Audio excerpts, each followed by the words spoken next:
Mradi wa ujenzi wa barabara ya Malawi unaounganisha Kinazini na Stone Town unatarajiwa kuanza Julai mwaka huu, ukiwa na lengo la kuboresha miundombinu ya usafiri na kurahisisha huduma za usafiri katika eneo hilo. Hayo yameelezwa na mratibu wa usalama wa mazingira na jamii katika mradi wa Big Z kupitia Wizara ya Ujenzi na Uchukuzi Zanzibar, Dr. Deusdedith Kibasa, wakati wa ukaguzi wa eneo litakalotekelezwa mradi huo. Na mnamo tarehe 10 tutaanza ujenzi wa barabara hii ya Malawi ambayo inaanzia pale mataa ya Malindi hadi eneo la Mnazi Mmoja, hadi eneo la BOT. Sasa kama tunavyofahamu, barabara hii kuna uwepo wa mikoko, miti ya mikoko, lakini uwepo wa miti mingine muhimu kabisa, lakini pia kuna uwepo wa eneo la bwawa la ndege ambalo ni sehemu ya urithi wa Mji Mkongwe. Katika harakati za ujenzi wa barabara hii tutaingia eneo la bahari kidogo kwa mita kadhaa mpaka 7 hivi. Kwa hiyo miti hiyo itakatwa kwa eneo hilo, lakini pia tunategemea kufanya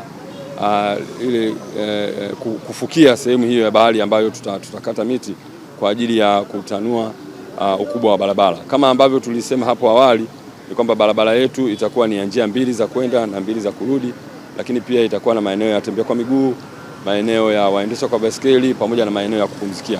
Upande wa pili, kama unavyoona, kuna majengo marefu kidogo.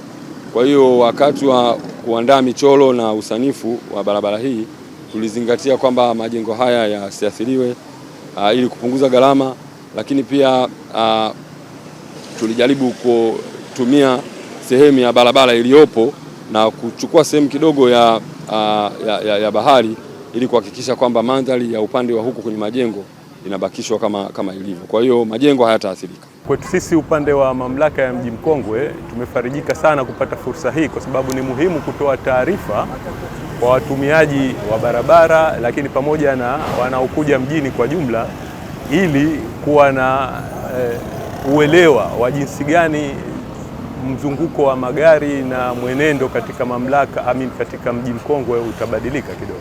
Kama tunavyoelewa, Mji Mkongwe ni kitovu cha biashara zetu zote, ofisi za serikali zipo, lakini na mambo mengi yanayoendelea kitaifa yako eneo hili. Kwa hiyo tunatakiwa tuwe tuna mazingatio jinsi gani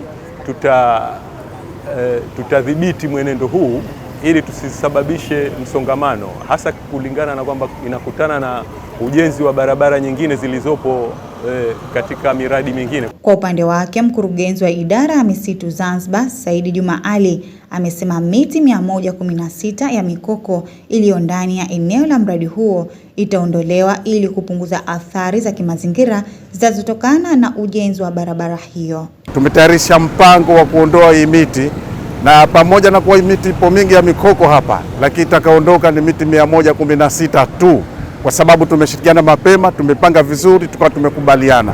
Na pamoja na hivyo, mradi umekubali maelekezo yetu ya kuweza kukompensate au kufidia hili swala la mikoko inaondoka hapa kwenye maeneo mengine. Tumeshirikiana, sasa hivi timu iko inatafuta maeneo kuyatambua maeneo yapi mikoko itaokatwa hapa itakuwa replaced katika kisiwa cha Unguja. Zaidi ya maeneo 4 na miti zaidi ya 13,000 itapandwa kureplace miti hii 116. Pia tutafute suluhisho la misingi ya maji ya machafu yanayoingia katika eneo hili, ili maji ya machafu yasiweze kuleta athari katika wananchi wanaoishi katika maeneo ya mchangani, pamoja na kuweka miradi ambayo itaweza kulingana na hali halisi iliyo. Kwa hivyo ndio maana sisi watu wa mazingira hatukatai, tunakubali kwa eneo hili liendelezwe na mwendelezo wake uzingatie mambo haya ambayo nimeweza kuyasema. Wananchi wamehimizwa kuwa na uelewa wa taratibu zitakazowekwa katika utekelezaji wa mradi huo, hatua itakayosaidia kufanikisha ujenzi na kulinda maslahi ya jamii pamoja na mazingira. Hizi ni ripoti za ASAM Online TV. Mimi ni Amrat Kombo.